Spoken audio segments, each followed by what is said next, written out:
Mengawali kegiatan sebelum beraktivitas serta menjaga silaturahmi bersama masyarakat, Wali Kota Palembang Hartojoyo melakukan safari subuh yang bertempat di Masjid Royanul Amin yang berada di Jalan Sukabangun 2. Dalam safari subuh ini, Wali Kota Palembang didampingi oleh camat, lurah, serta SKPD Kota Palembang. Menurut Hartojoyo, Wali Kota Palembang mengatakan, selain bersilaturahmi bersama masyarakat, kegiatan safari subuh ini dapat digunakan sebagai wadah menampung aspirasi masyarakat terkait permasalahan yang menjadi tugas pemerintah Kota Palembang.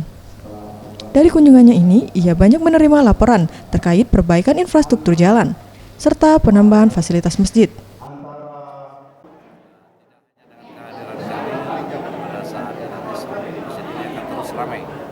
Setiap waktu sholat. Dan safari ini juga kami manfaatkan di samping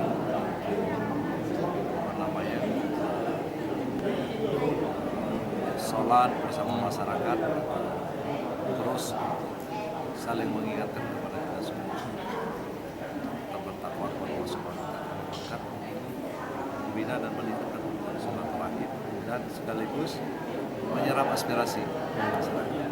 Jadi ada beberapa aspirasi telah disampaikan baik terkait pembangunan masjid ini ke depan, kemudian infrastruktur, jalan, drainase, mudah-mudahan ini menjadi catatan kami.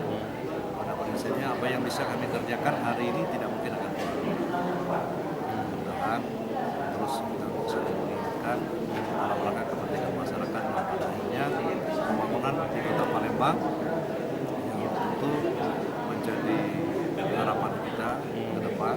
Palembang bagus, Palembang rapi lagi 2018 Kota Palembang menjadi transformasi. Kami juga di samping menyerap aspirasi masyarakat, menyampaikan informasi pembangunan.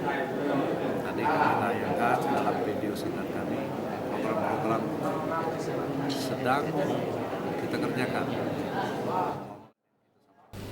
Untuk anggaran perbaikan masjid, Pemkot Palembang telah menganggarkan dana sebesar 8 miliar rupiah. Untuk safari subuh ini merupakan program Pemkot Palembang yang telah dijalankan di 107 kelurahan di Kota Palembang demi mengajak masyarakat memakmurkan masjid. Tim Liputan Sriwijaya TV.